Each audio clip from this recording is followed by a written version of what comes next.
ഈ വീഡിയോയുടെ ടൈറ്റിൽ പോലെ തന്നെ നിങ്ങളൊന്ന് നേരിട്ടൊരു സെയിൽസ് ഈ വീഡിയോ കണ്ടിട്ട് ഒന്ന് സെയിൽസ് ഒന്ന് പ്രസന്റ് ചെയ്യുക. അതായത് കോളിലോ ഡയറക്റ്റോ പോയിട്ട് ഓക്കെ, താഴെ കാണുന്ന ഈ കമന്റ് ബോക്സിൽ നിങ്ങൾക്കുണ്ടായ എന്തെങ്കിലും ഒരു സെയിൽസിലെ സക്സസ് എക്സ്പീരിയൻസ് നിർബന്ധമായിട്ട് എഴുതണം. അത് ഒരുപാട് പേര് സക്സസ് എക്സ്പീരിയൻസ് എഴുതുമ്പോൾ എന്താ ഗുണം, നമുക്ക് പലരുടെയും എന്താണ് അവർ നേടിയിട്ടുള്ളത് സെയിൽസിൽ എന്നുള്ളത് നമുക്ക് കാണാൻ പറ്റും. ഒപ്പം തന്നെ സ്മാർട്ട് മൂവ്സ് എന്ന് പറയുന്നത് വെറും 1250 രൂപ മാത്രം പേ ചെയ്ത് വേറെ ഹാഫ് സാലറി ഒന്നും ഇല്ലാതെ നിങ്ങൾക്ക് ഒരു വർഷത്തേക്ക് കംപ്ലീറ്റ് വേക്കൻസി അറിയാനും ഒപ്പം തന്നെ നിങ്ങൾ ഇന്റർവ്യൂവിന് പോകണമെന്നുണ്ടെങ്കിൽ സ്മാർട്ട് മൂവ്സിലെ എംപ്ലോയീസ് തന്നെ നിങ്ങൾക്ക് വേണ്ടിയിട്ടുള്ള അപ്പോയിന്റ്മെന്റ് തുടങ്ങി നിങ്ങളെ ജോലിക്ക് കൊണ്ടിരുത്തുന്ന വരെയുള്ള എല്ലാ കാര്യങ്ങളും നമ്മൾ ചെയ്തു തരും. സോ നല്ല ഹൈ പാക്കേജുള്ള ജോബിന് വേണ്ടി സ്മാർട്ട് മൂവ്സിൽ നിങ്ങളുടെ താഴെ കാണുന്ന ഈ നമ്പറിൽ നിങ്ങളുടെ CV വേഗം തന്നെ അയക്കുക. സോ കണ്ടന്റിലേക്ക് വരാം.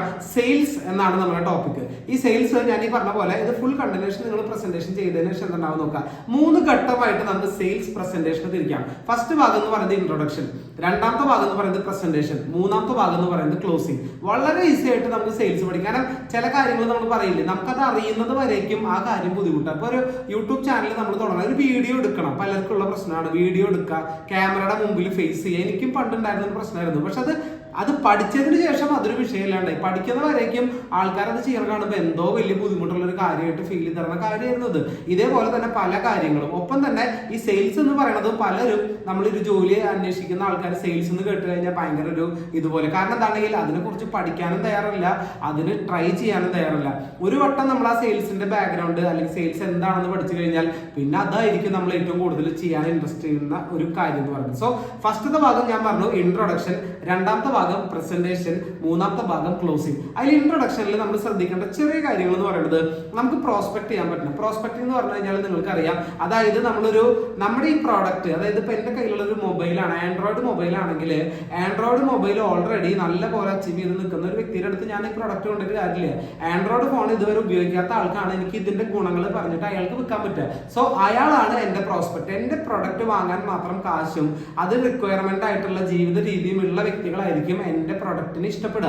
അവരായിരിക്കും എന്റെ പ്രൊഡക്റ്റ് പൈസ ഇല്ലെങ്കിലും അത് അറേഞ്ച് ചെയ്തിട്ടായാലും അവർ വാങ്ങും. അങ്ങനെ ഒരു ആക്ടിവിറ്റി, ആ ഒരു ചെക്കിങ്ങിനെയാണ് നമ്മൾ പ്രോസ്പെക്ടിംഗ് എന്ന് പറയുന്നത്. അപ്പൊ ഇൻട്രൊഡക്ഷൻ എന്ന് പറയുന്ന ഭാഗത്ത് നമ്മുടെ സെൽഫ് ഇൻട്രൊഡക്ഷൻ, നമ്മുടെ കമ്പനിയുടെ കാര്യങ്ങൾ, പ്രൊഡക്റ്റ് എന്താന്നുള്ളതും ഒപ്പം തന്നെ നമുക്ക് ഇൻട്രൊഡക്ഷനിൽ ആവശ്യമുള്ളത് കുറെ ക്വസ്റ്റ്യൻസ് ആണ്. അതായത് നിങ്ങൾ നമ്മുടെ ക്ലയന്റ് ആവാൻ പറ്റുന്ന ആളാണോ എന്ന് ചെക്ക് ചെയ്യാൻ മാത്രമുള്ള ക്വസ്റ്റ്യൻസ് ആണ് നമ്മളത് പ്രിപ്പയർ ചെയ്യേണ്ടത്.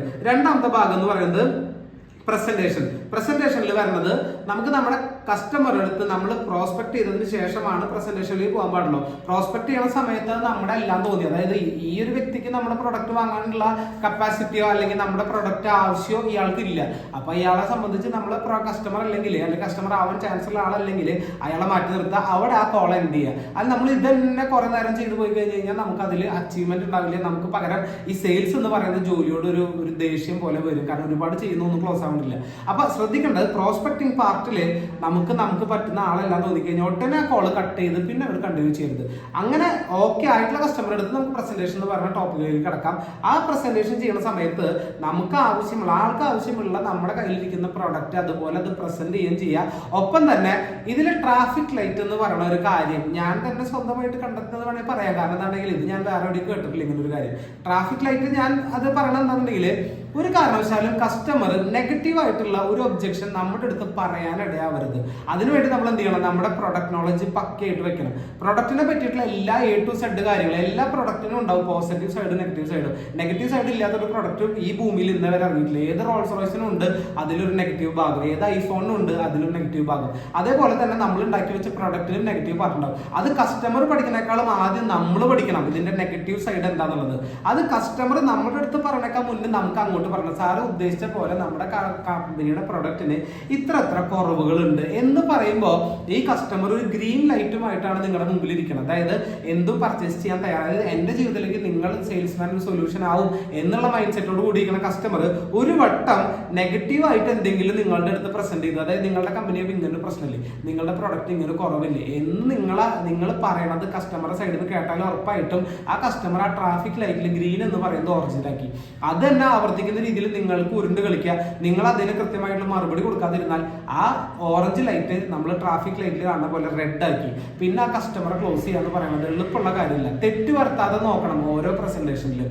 എങ്കിലാണ് നമുക്ക് ആ ട്രാഫിക് ലൈറ്റ് ഗ്രീനിൽ കീപ്പ് ചെയ്യാനും നമ്മൾ ഉദ്ദേശിച്ച ബിസിനസ് നമുക്ക് വളരെ ഹാപ്പിലി ക്ലോസ് ചെയ്തെടുക്കാനും പറ്റുക. അതാണ് പ്രസന്റേഷൻ എന്ന് പറയുന്ന ഭാഗത്ത് ശ്രദ്ധിക്കേണ്ടത്. വളരെ ശ്രദ്ധിക്കുക. Traffic light green, orange, red. അതിൽ ആ ഗ്രീനിൽ തന്നെ കസ്റ്റമർ കീപ്പ് ചെയ്യണമെങ്കിൽ നമ്മുടെ ഭാഗത്തൊരു തെറ്റ് വരാനും പാടില്ല. കസ്റ്റമർ ഒരു ഒബ്ജക്ഷൻ പോലും നമ്മുടെ അടുത്ത് പറയാനും പാടില്ല. നമ്മൾ അങ്ങോട്ട് അഡ്വാൻസ് ചെയ്തിട്ട് നമ്മുടെ ഒബ്ജക്ഷൻ പറയണം. ലാസ്റ്റ് പോയിന്റ് ഞാൻ പറഞ്ഞു ക്ലോസിംഗ്.